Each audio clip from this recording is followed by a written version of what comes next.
السلام عليكم ورحمة الله وبركاته.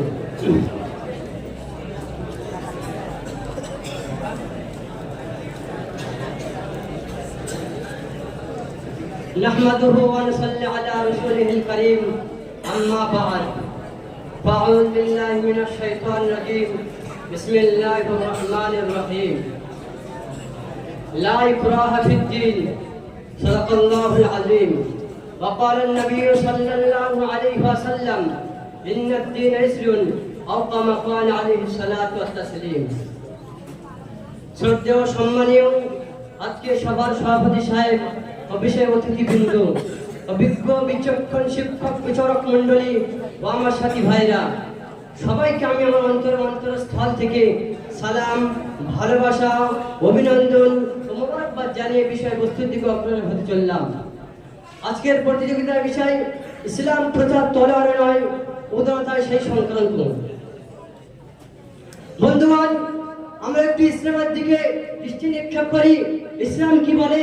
ইসলাম শব্দের অর্থ আত্মসমর্পণ, যার মধ্যে আছে শান্তি, শৃঙ্খলা, সহিষ্ণুতা, মানবিকতা, মানসিকতা, ন্যায়পরায়ণতা ও সামাজিকতার সমন্বয়ে ইসলামের আবির্ভাব। সুতরাং অশান্তির বার্তা ও রক্তাক্ত তলোয়ারের উত্তরের উক্তি মিথ্যা অপবাদ ছাড়া আর অন্য কিছু নয়। কোরআনের চিরবাস্তব সত্য, এর বহু সাক্ষ্য বহন করে আল্লাহর বিধানে উল্লেখিত আফাতা তুকরিমুন নাস হাত্তা ইয়াকুনা মুমিনিন, অর্থাৎ মহান আল্লাহ নবী সাল্লাল্লাহু আলাইহি ওয়াসাল্লামকে সম্বোধন করে ঘোষণা করেন যে তুমি ইসলামের আহ্বানে বল প্রয়োগ করবে ঈমান আনার জন্য। এর কখনো বৈধ নয়। অপর জায়গায় বলেন লা ইকরাহা ফিদ্দীন, অর্থাৎ দ্বীন সম্প্রসারণে কোনো জোর জবরদস্তি নেই। অন্য অর্থে ধর্মের প্রতি হিংসা, বিদ্বেষ প্রভৃত করতে ঘোষণা করলেন লাকুম দীনুকুম ওয়ালিয়া দীন, অর্থাৎ আপনার ধর্ম আপনার কাছে প্রযোজ্য ও আমার ধর্ম আমার কাছে প্রযোজ্য। তিনি প্রিয় নবী সাল্লাল্লাহু আলাইহি ওয়াসাল্লামের নির্দেশান্তে অবস্থানে ঘোষণা করেন লাসা আলাইহি বিমুসাইতির, অর্থাৎ মনুষ্য সমাজে আপনাকে দারোয়া করে প্রেরিত করা হয়নি। অপর গায়ে তলোয়ারের উগ্রবাদী শিক্ষা না দিয়ে মানব সম্পদের উদারতার বিকাশ ঘটাতে নির্দেশ দিলেন। ঘোষণা করলেন উদউ ইলা সাবিলি রাব্বিকা বিল হিকমাতি ওয়াল মাউইযাতিল হাসানা ইলা আখির আয়াত, অর্থাৎ মানব জাতিকে মনোরঞ্জন বার্তা ইসলামের দিকে আহ্বান করো। সুতরাং উল্লেখিত আয়াতের এই কথা জীবনে কর্ণে পরিণত হইলে ইসলাম বিশ্বের মধ্যে তলোয়ারে নয়, ইসলাম বিশ্বের সমাজে তলোয়ারে নয়, উদারতা দ্বারা বিস্তার লাভ করেছে। তাই আসুন উদারতার চাক্ষুষ প্রমাণকে দৃষ্টি নিক্ষেপ করি। বন্ধুগণ, উদারতার তালিকায় নথিভুক্ত বীর বাহাদুর হযরত ওমর ফারুক, হযরত খালিদ বিন ওয়ালিদ, হযরত হামজা, হযরত জাফর তাইয়ার, হযরত আব্দুল্লাহ বিন রাওহা রাদিয়াল্লাহু তাআলা আনহুম, খলিফা কাসিম বিন নবী, আহমদ বিন হাম্বল, ওবাইদুল্লাহ শিবলি রাহমাতুল্লাহ আলাইহিম।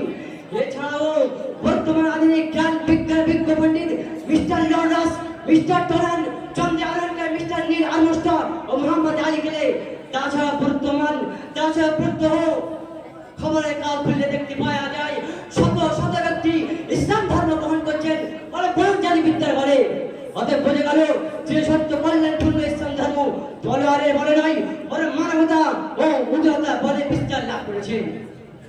বৃহস্পতি তার সাথে যদি যুগের তালে তাল নিয়ে বলেন ইসলাম তলোয়ারের জন্য বিস্তার লাভ করেছে, তবে আমি বলবো ইসলামকে যেটা পৃথিবীর সূচনা সুলগ্ন হয়েছে, আর তলোয়ারের যে ইসলাম বিস্তার লাভ করলে ভারতবর্ষের 800 বছর ওই সমাজের রাজত্বকালীন পৃথিবীর জমিনে একটু গির্জা, মন্দির ও বেধর্মীয় উপাসনার অস্তিত্ব থাকতো না।